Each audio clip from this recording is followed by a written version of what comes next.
Okay, purihin po ang Panginoon at ngayon po ay magbibigay pansin na po tayo sa ating pong pagsasalo-salo. Tayo po idadako na sa pag-aaral ng salita ng Diyos at ang ating pong magiging teksto ay ang Luke chapter 5. Luke chapter 5 verses 1 to 11. Let me read to you our text this morning. Kaya kung handa na po kayo, kunin nyo na po ang inyong mga Bible at ganoon din naman ang ating pong attention ay ating pong itutok na sa ating pagsasalo-salo. Luke chapter 5. And it came to pass that as the people pressed upon him to hear the word of God, he stood by the lake of Gennesaret.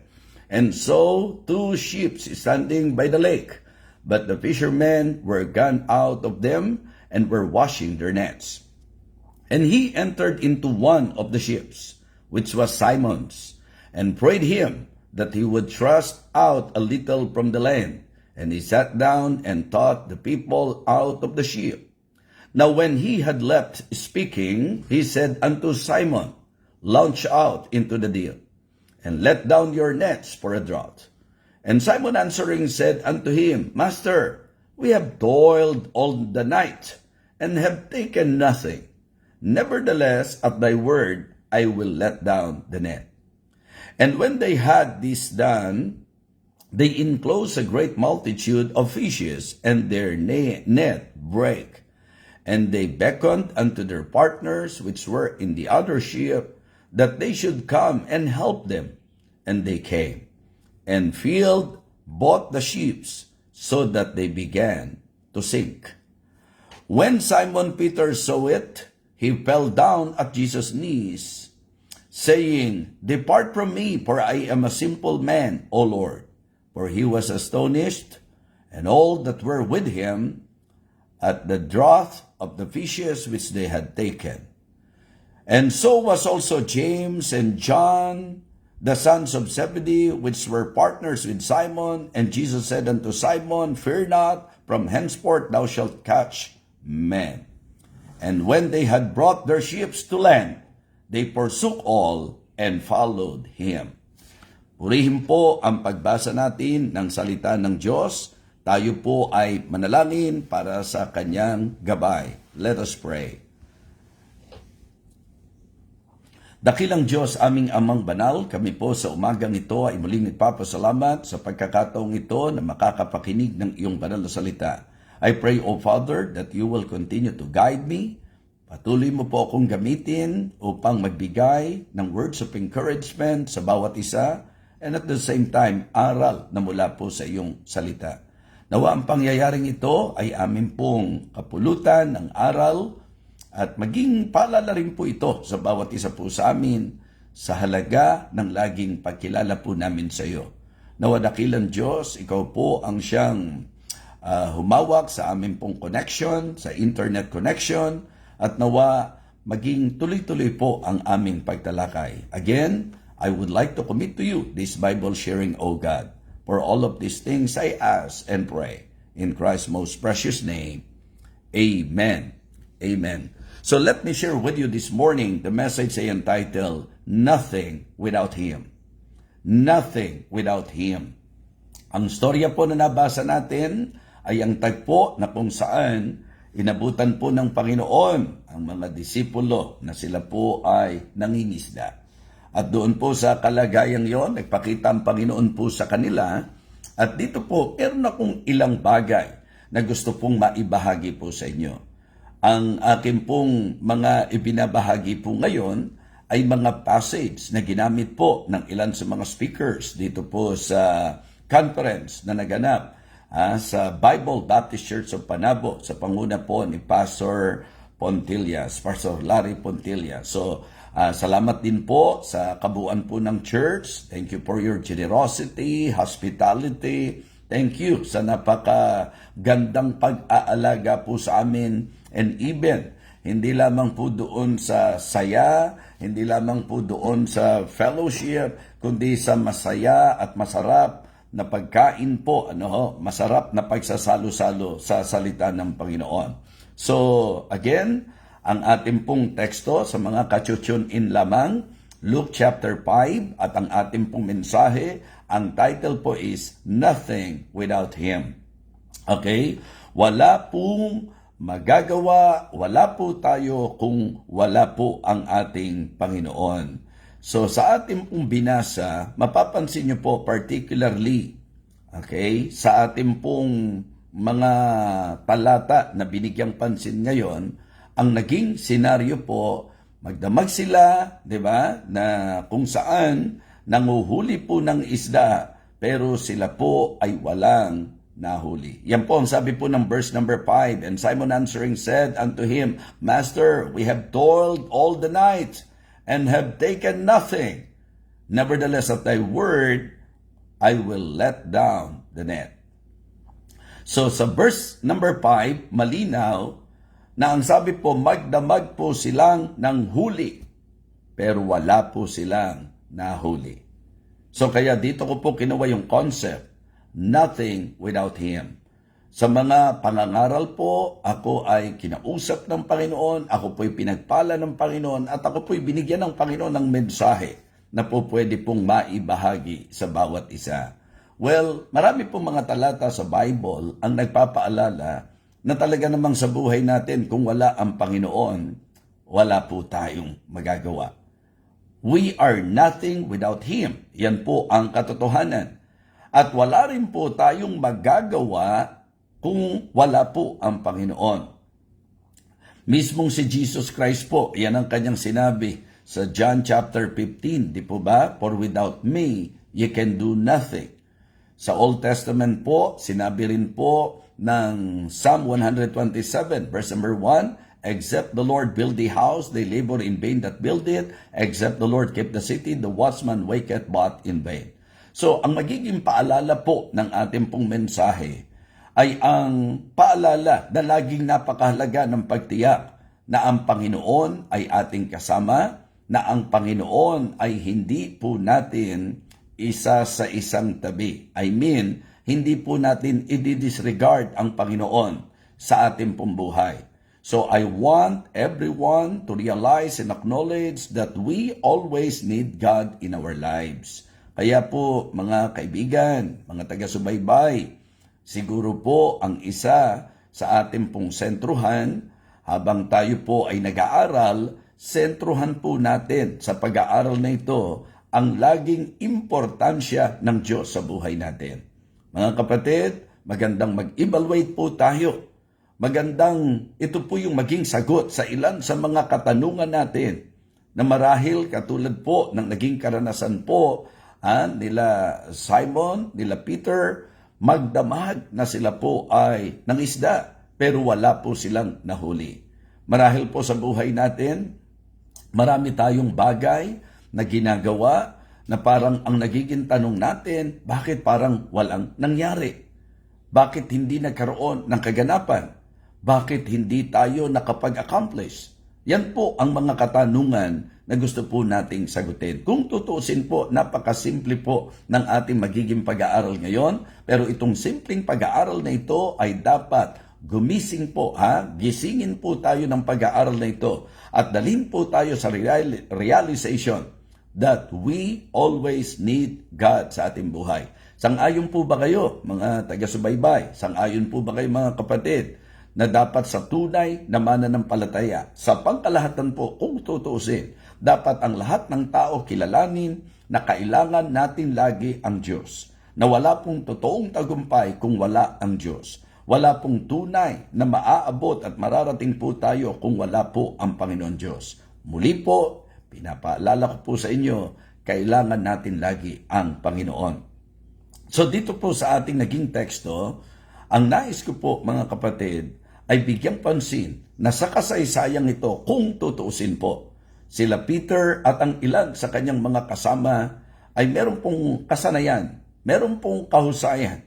Sila po yung mga professional fishermen. Kaya kumbaga, for me, it is very questionable, nakaka-puzzle, how come sila po bilang mga talagang masasabi nating mga dalubhas at mahuhusay ng mga mangingisda, paano nangyari na sila po sa kanilang kalagayang ito, sa naging sitwasyong ito, magdamag pero wala pong nahuli.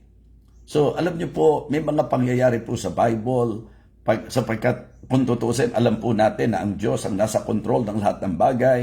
May mga pangyayari po o magiging karanasan po tayo na talagang niluloob ng Diyos. I mean, pinapangyayari ng Panginoon para po sa nais ng Diyos na ma-realize ng bawat isa sa atin.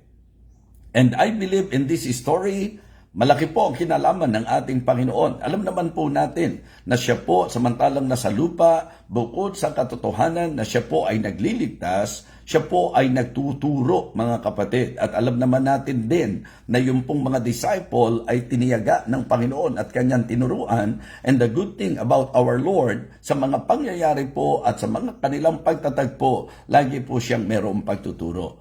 At dito po, mga kapatid, ako'y naniniwalang lubos na talagang may kinalaman ang Panginoon sa kanila pong karanasan.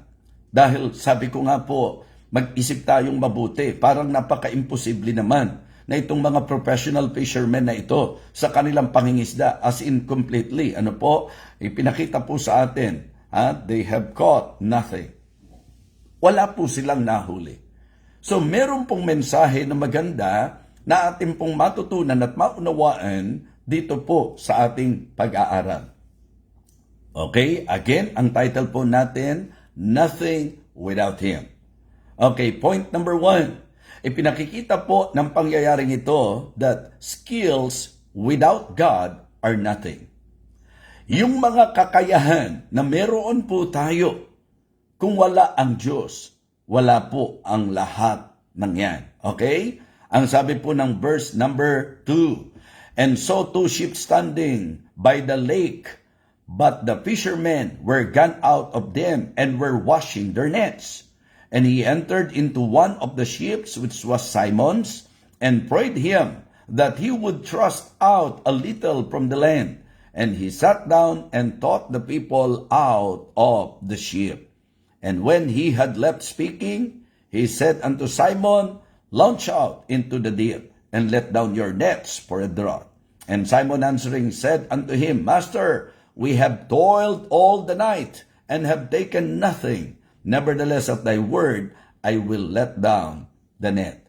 Mga kapatid, mga minamahal, katulad po ng binibigyan ko ng emphasis sa inyo ngayon, sila po ay mga masasabi nating professional fishermen, mga experienced po sila, mga kapatid. May alam sila patungkol sa dagat. Ganon din po sa panahon, sa usapan ng panguhuli, yung tamang oras, di po ba? Pero lahat ng kanila pong kakayahan nasira, mga kapatid. Ang ibig ko pong sabihin, sa kabila ng kakayahang mayroon po sila, pero sa tagpong ito, ang sabi po, wala silang nahuli. Mga kapatid, alam ko po nasasang-ayon kayo na hindi po sila mga baguhan. Sila po ay mga trained and tested. Sila po ay nag-aral, mga kapatid.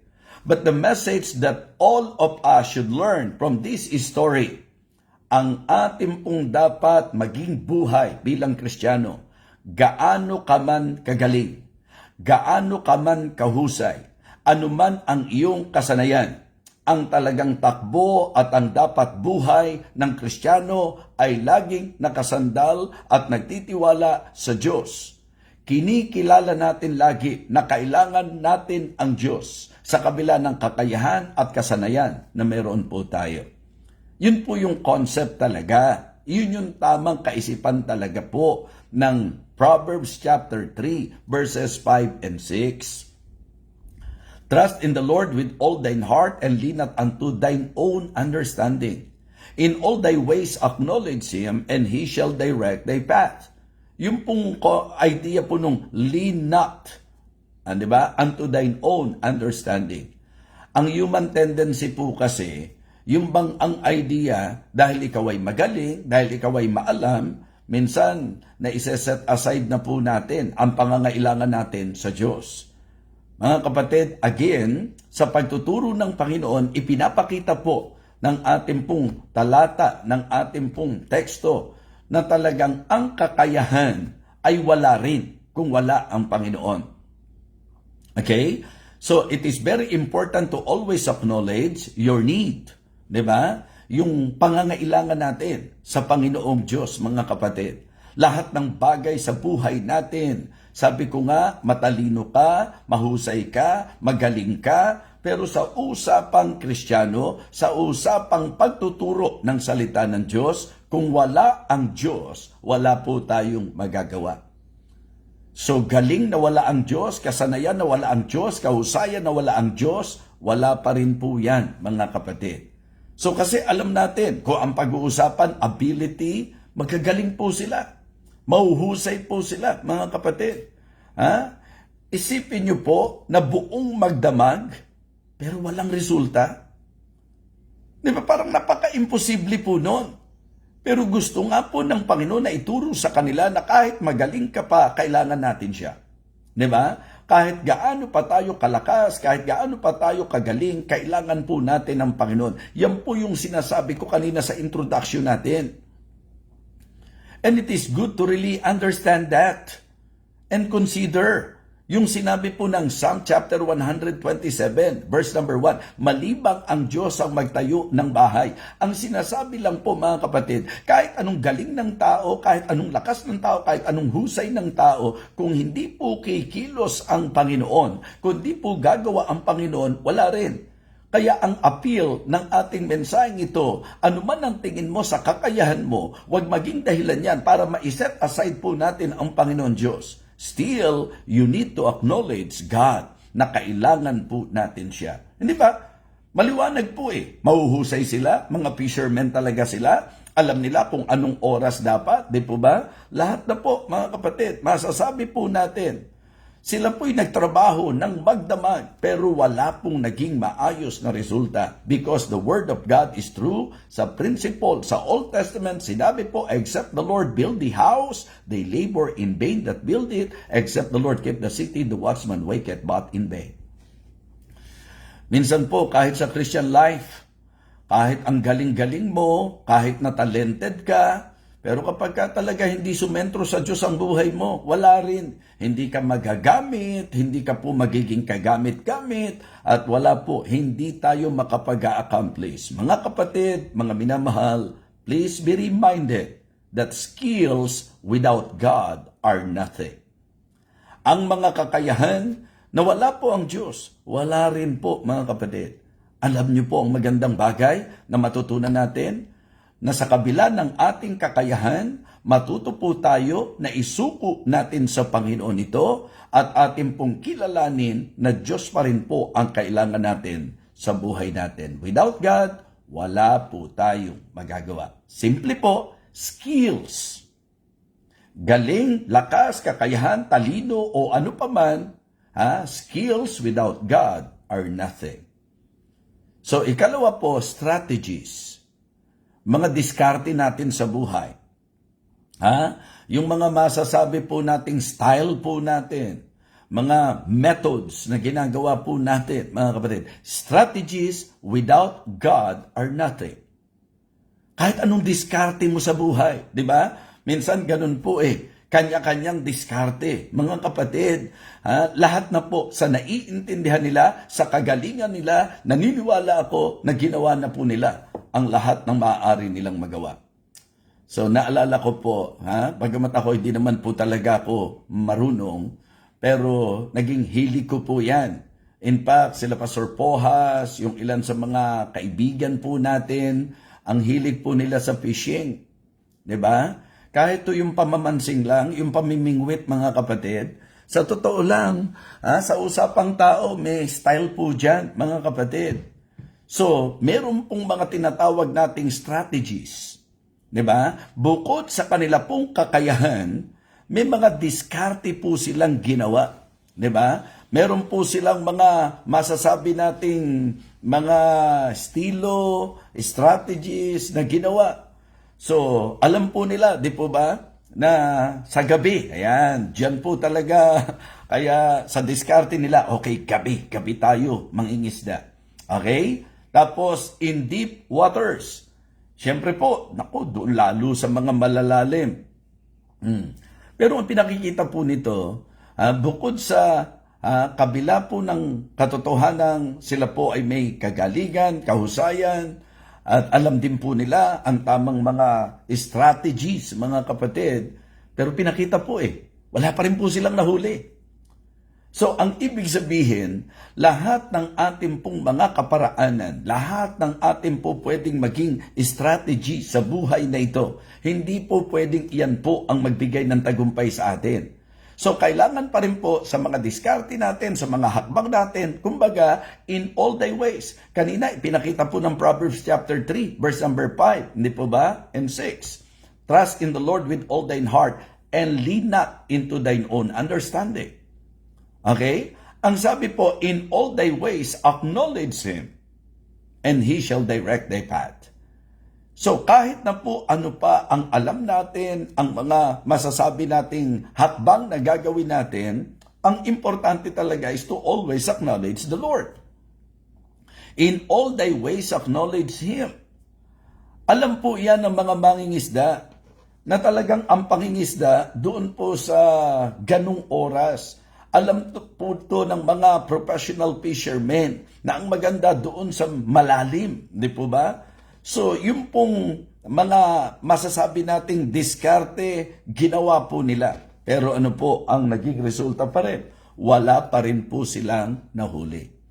Kumbaga, sinunod po nila yung masasabi nating logical fishing patterns. Kung ano po yung halimbawa, di ba? Maaaring sa tao, pagtawanan po tayo. Kapag ka po gumagawa tayo ng isang bagay na kontra sa oras, yung bang salungat sa oras, mga kapatid. O kaya, baka mamaya nandoon tayo sa lugar na hindi po maisda talaga. Hindi po halos kinapupuntahan ng mga fishes. Ano po? So, yung bang mga ganon. Minsan kasi, ang tiwala natin doon sa alam natin. Minsan ang tiwala natin dahil magaling tayo. Minsan ang tiwala natin, ako, yan ang aking kahusayan, kasanayan. Alam ko mga estilo, alam ko ang mga diskarte sa ganyan. Well, siguro po, ang magandang matutunan natin dito, kahit ang galing mo sa diskarte, di ba? Kapag ka hindi po ang Diyos ang kikilos, wala pa rin po. Kumbaga sinasabi nga po ng Haring Solomon sa Proverbs chapter 16 and verse number 9, yung talagang ang puso daw ng tao, di ba? A man's heart deviseth his way. At yun po, dahil tayo bilang typical na tao, minsan pag alam na natin ang gagawin natin, para bang sige na lang tayo. Alam nyo, ang talagang itinuturo lang po ng Bible, yung bang sa lahat ng bagay, in all thy ways acknowledge Him. Huwag na huwag tayong gagawa ng anumang desisyon nang hindi po natin in-acknowledge ang Panginoon. Huwag rin po tayong hahakbang nang wala tayong katiyakan na iyan ang direksyon ng Panginoon. Huwag mong panghawakan ang sarili mong kaunawaan. Huwag kang sumandal sa sarili mong kalakasan.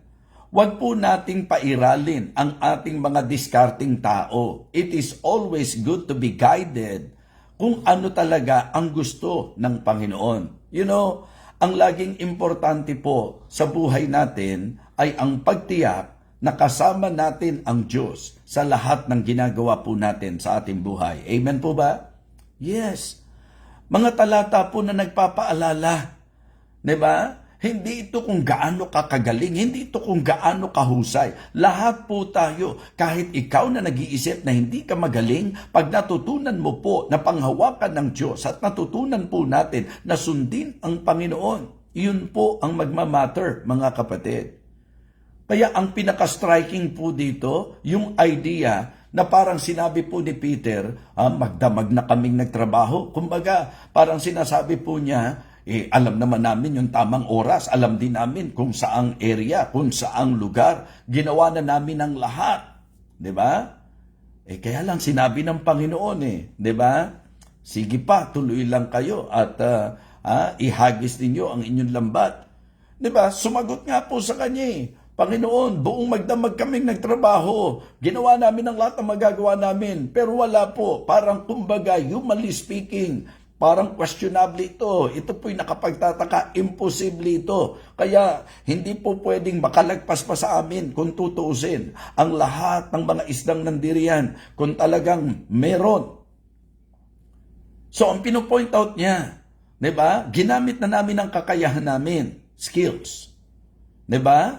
At talagang dumiskarte na kami ng alam naming magandang diskarte, strategies. So pero ano po ang resulta? Hindi po sila nakahuli, mga kapatid. Kaya may mga pagkakataon na ilalagay ka ng Diyos sa ganong sitwasyon.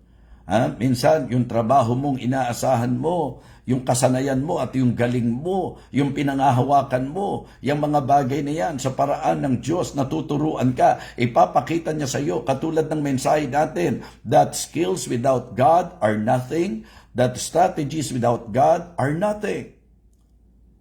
Anumang galing mo, anumang diskarte mo. Kaya dito po ang pinakamaganda. Nung sabihin po ni Peter, ginawa na namin ang lahat, binigay namin ang kakayahan namin, didiskarte namin ang diskarte namin, wala kami nahuli. Kaya parang ang punto rito, pwedeng hindi niya sundin yung sinabi ng Panginoon. Pero ang sabi niya, nevertheless, at thy word, I will let down the net.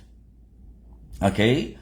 Bagamat nung nakikinig po ako sa preaching, ang isa po sa magandang binigyan po ng emphasis, at yun po yung nabanggit ko rin sa marami po sa atin, na maganda po pag nakikinig tayo sa Diyos kung ano talaga sinabi niya. 'Di ba? Kasi alam niyo dito sa storyang ito, nagkasira po yung net di po ba? O nasira po yung net. Halos talagang wasak-wasak po yan. Bakit? Sa dami po ng huli. Mula sa kalagayang walang huli. Siguro po, siguro lang, imaginatively, mapagbigyan lang. Yun hindi talaga lubos, mga kapatid. Kasi ang punto rito, ang sabi ng Panginoon, at binigyan din po ng pansin ng speaker ito, at dapat tayo po mapansin din po natin ito, yung bang idea na ang sinabi po ng Panginoon, nets. 'Di ba? Yun po ang sinabi ng Panginoon sa kanila. Na talagang, tingnan niyo po sabi ng verse number 3, and he entered into one of the ships, which was Simon's, and prayed him that he would thrust out a little from the land, and he sat down and taught the people out of the ship. And when he had left speaking, he said unto Simon, launch out into the deep, and let down your nets for a draught. 'Di ba? Ang sabi po, nets, mga kapatid. Okay? Pero anong sabi ng verse number 5? And Simon answering and said unto him, Master, we have toiled all the night and have taken nothing. Nevertheless, at thy word, I will let down the net. Ang sinabi ng Panginoon, ihagis mo ang inyong mga lambat. Pero isa lang po, 'di ba? Ang sabi rito, nevertheless at thy word I will let down the net. So maraming blessing na inihanda ang Panginoon. Pero napakahalaga po na maging particular tayo sa pagsunod sa sinabi ng Panginoon. So ang nangyari po, mga kapatid, malinaw po na sa verse number 4, ang sabi ng Panginoon, launch out into the deep, and let down your nets for a draught. And Simon answering said unto him, Master, we have toiled all the night and have taken nothing. Nevertheless, at thy word, I will let down the net. And when they had this done, anong sabi? They enclosed a great multitude of fishes, and their net break. So, ibang bagay talaga pagkasalita ng Diyos ang ating pong binigyan ng pansin. At dito po sa ating pong pinag-aaralan, ipinapakita ko po, mga kapatid, na ang kagandahan po, kahit sa totoo lang, parang isip ni Peter po pwedeng kumontra. Kumbaga, yung naiintindihan po niya po pwedeng kumontra. Diba, yun naman po ang kadalasan. Yung talino natin ang nakapipigil para sundin po natin kung anong sinasabi ng Panginoon. Mga kapatid, mga minamahal, lagi niyo pong tatandaan na ang operasyon ng Panginoon at ang pamamaraan ng Diyos ay iba sa pamamaraan ng tao. Kung sinasabi po natin, bagsak ang ekonomiya ngayon, di tayo makakaraos, kailangan nating dumiskarte. Hindi diskarte mo ang kailangan, hindi yung kagalingan mo ang kailangan. Ang kailangan po ay ang pakikinig natin sa Diyos at ang pagsunod natin sa Diyos.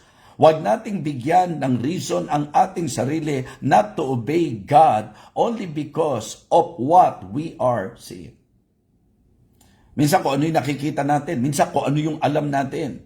Kaya nga mas maganda po yung kalagayan na talagang pag Diyos ang pinag-uusapan, ituring natin wala tayong alam at makinig na lang tayo kung ano ang sasabihin ng Panginoon. Minsan po kasi nasasalungat ng kaalaman natin at nasasalungat ng kagalingan po natin para yung gusto ng Diyos, hindi natin masunod. Yung sinasabi ng Diyos, hindi po natin masunod. Hindi po natin magawa. Kaya para sa akin po, meron pa rin pong magandang bagay na itinuro po sa atin dito, bagamat sabi ko nga, paano kaya kung talagang exactly yung sinabi ng Panginoon na lahat ng lambat nila, inihagis nila? So siguro po, hindi lang sila maraming huli, hindi pa sila nasiraan ng net. Di po ba?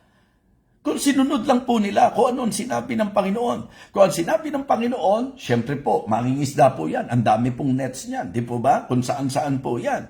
Ang problema po, nilinis na nila. Ang problema po, wala naman talaga silang nahuli.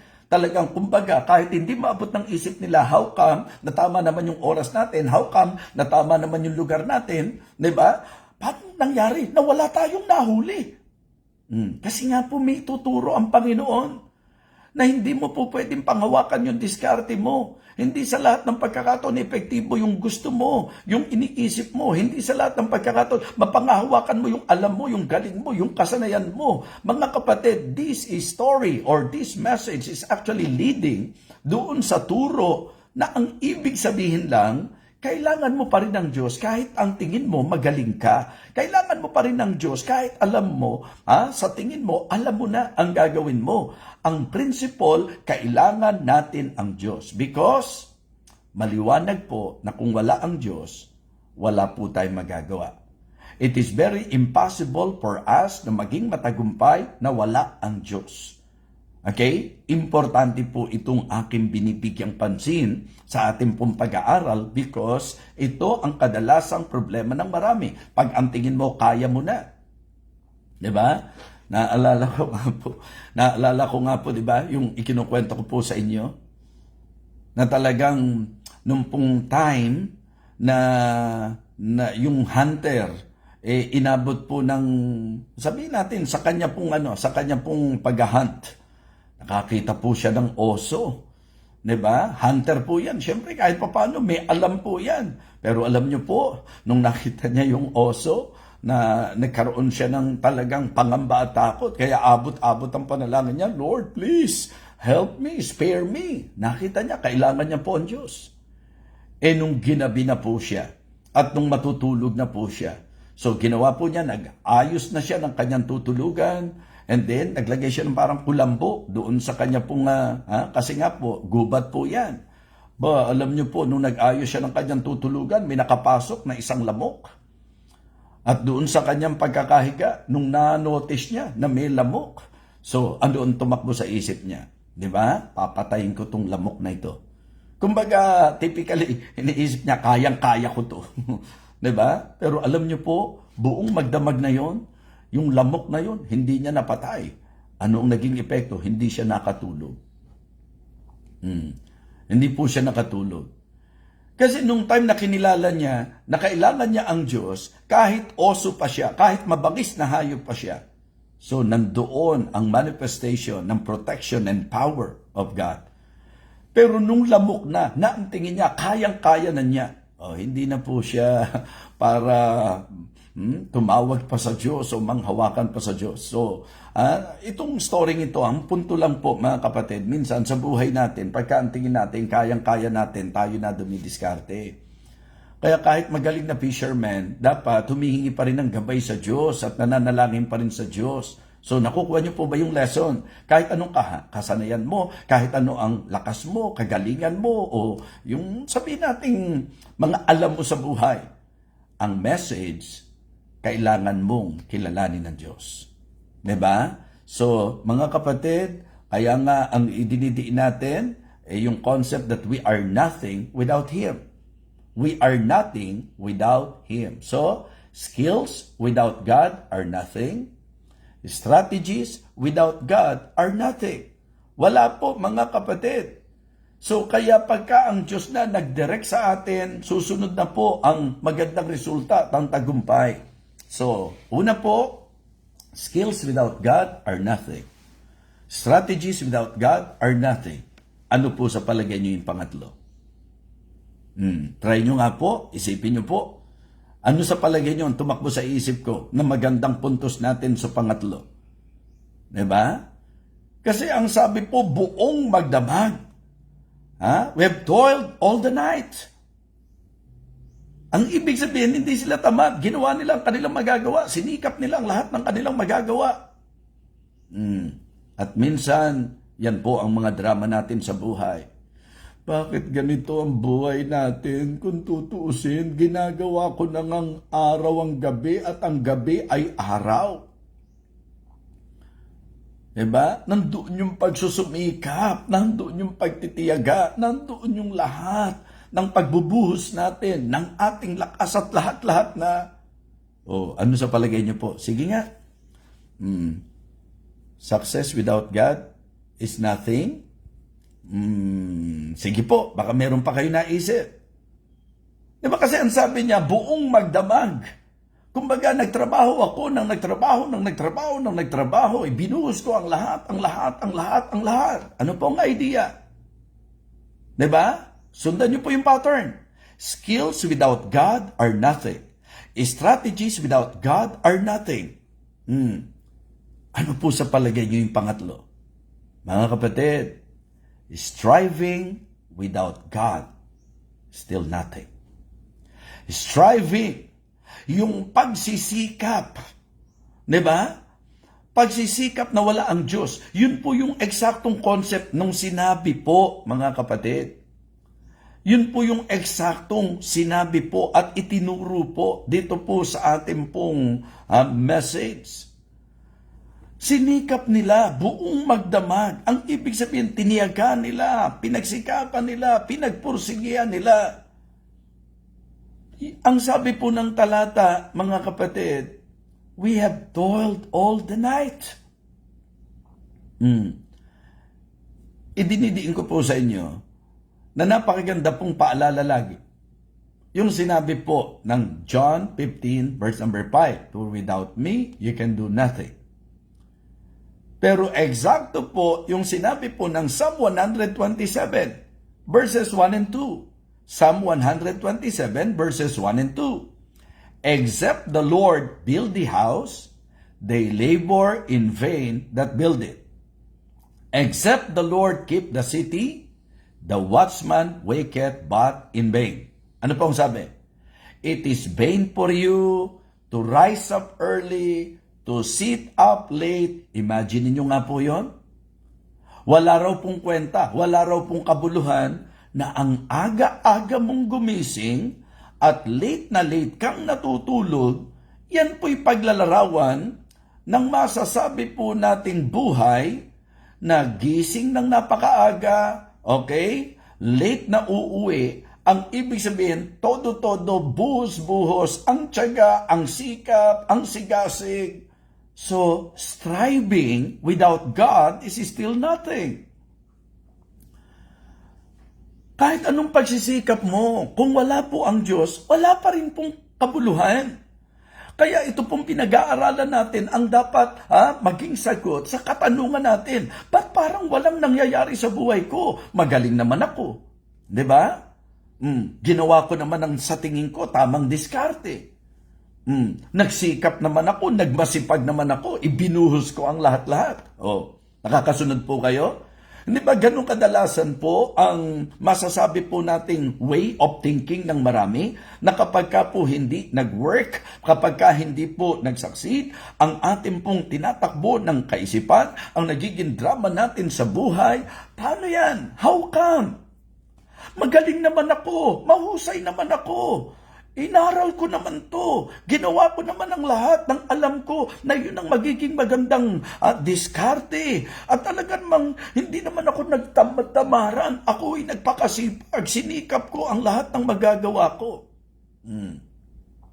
Mga kapatid, kahit anong sikap mo, kahit na po ano pa ang gawin natin pagsisikap, tayo po'y dinadala ng mensahe na ang pagbubuhos mo ng lahat-lahat, okay, nandun ang skills, okay, ginamitan mo ng strategy, and then, talagang nagsikap ka, ginawa mo ang lahat ng magagawa mo. Ayan po, pwede rin, service, sacrifice, hindi po ba? So, yung strength, sige po, kasama po yun, hindi po mali yan. Tama rin po yan. Pero gusto ko pong diinan po sa inyo sa mensahe na kung tutuusin po, magdamag. Ang ibig sabihin, nagmasipag, nagmasigasig, talagang ibinigay ang lahat ng kanilang magagawa. Di ba? Buhus-buhusan. Nagsusumikap naman ako. Di ba? Ginagawa ko naman ang lahat ng magagawa ko. Talagang nandun yung pagpupunyagi sa akin. Pero bakit hindi pa rin ako nagtatagumpay? Ba't wala pa rin akong marating? Bakit hindi pa rin? Di ba? Nagbubunga. Yan po ang, simple lang naman.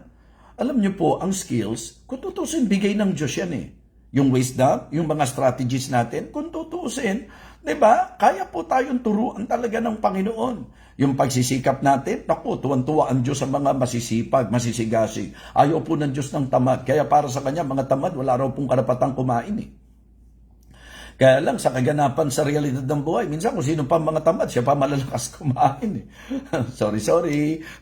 Kung medyo nabangga tayo, sorry. Diba? It sounds nakakatawa, pero yun ang realidad eh. Diba? Minsan kung sino pa tamad, siya pa malakas kumain. Kung sino pa walang ginagawa, siya pa mahusay mamintas. Kung sino pa po mga kapatid, yung walang alam, yun po yung mga nagmamarunong at nagmamatalino. Kaya mga kapatid, ang gusto ko lang pong i-point out, yung skills, okay po yan. Yung strategies, okay din po yan. Striving, lalong okay naman po yan. Pero ang pinupunto lang naman natin, lahat ng yan, wala pa rin kung wala siya. So kaya ang maganda, sa buhay po natin mga kapatid, excuse me.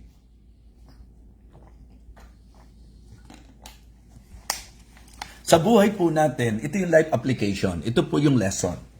Sa buhay po natin, wala tayong dapat panghawakan at wala tayong dapat ipangahas kundi Diyos at Diyos lang. Diba? Diyos at Diyos lang. Ulitin ko. Excuse me. Pasalamatan natin ng Diyos sa kakayahang ibinigay niya sa atin. Okay? Kasi kakayahan yan eh. Skills eh. Strategies, pwedeng karunungan eh. Kaya lang kung karunungan ng tao, medyo kasipagan. So, sino ba naman magsasabi na ang kakayahan, ang katalinuhan, yung kaalaman, at yung kasipagan, sino ba magsasabi na masama yan? Hindi po. Ang ipinupunto po ng mensahe natin, di ba? Kasi ang title po natin, We Are Nothing Without God. Kahit may skills, kung hindi mo isasama ang Diyos, wala rin yan. May mga alam ka, pero kung hindi ka pa rin mga hawakan at hindi mo pa rin pagtitiwalaan ng Diyos, wala pa rin po yan. Sipag, okay, maganda po yan. Ang gusto po nating maging emphasis ng message na ito, lahat ng yan, wala pa rin kung wala ang Diyos. Kaya ang title, Nothing Without Him. Okay? We are nothing without Him. Skills without God are nothing. Strategies without God are nothing. Striving without God are nothing. At marami pa po kayong pwedeng idagdag. Yung sinabi nyo nga, strength without God, diba?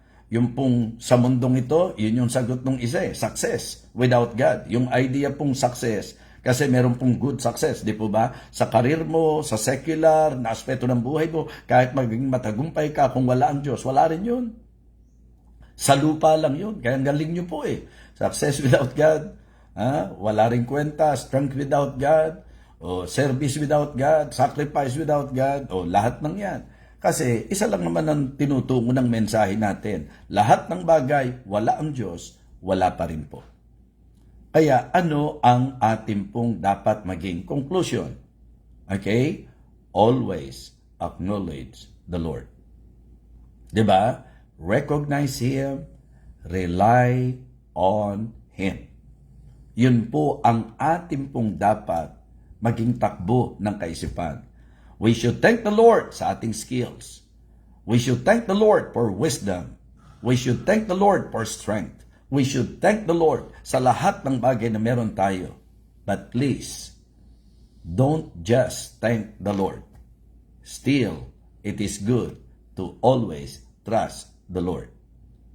Okay? We are nothing without Him. Kahit na po sa ating pong buhay, maganda po na matuto tayo. No question, mahuhusay sila, alam nila ang gagawin, at napakasisipag naman nila. Pero bakit walang nahuli? Kasi nga po, ang itinuturo sa atin, kailangan laging kilalanin ang ating Panginoon. Okay? Make sure that in everything, kasama natin ang Diyos. In every decision na gagawin natin, kasama natin ang Diyos. I hope na na-bless po tayo sa ating naging mensahe ngayon. Nothing without Him. We are nothing without Him. Okay? Let us pray. Our gracious loving God, thank you so much sa iyo pong naging guidance sa amin. Salamat po sa paalalang ito ng mensahe at nawa ang bawat isa po sa amin ay tunay na natuto, na paalalahanan, na pagpala at nasaway sa mga maling takbo ng aming kaisipan. Panginoon, ingatan mo po ang bawat isa at lagi po naming makita na ikaw ang aming dapat panghawakan sa buhay na ito. Hindi po ang aming skills, hindi po ang aming strategies, hindi po ang aming striving, hindi po ang aming kakayahan, hindi po ang aming kaalaman, hindi po ang aming kasipagan, kundi ikaw at ikaw, Panginoon, ang aming laging panghawakan. Salamat po at naway natuto kaming lahat. Ingatan mo po kami at yung iba po, bigyan mo po ng masarap na pahinga ngayong gabing ito sa kanilang bansang kinaroroonan. Ito po ang aming panalangin sa pangalan po ng aming Panginoong Jesus. Amen. Amen.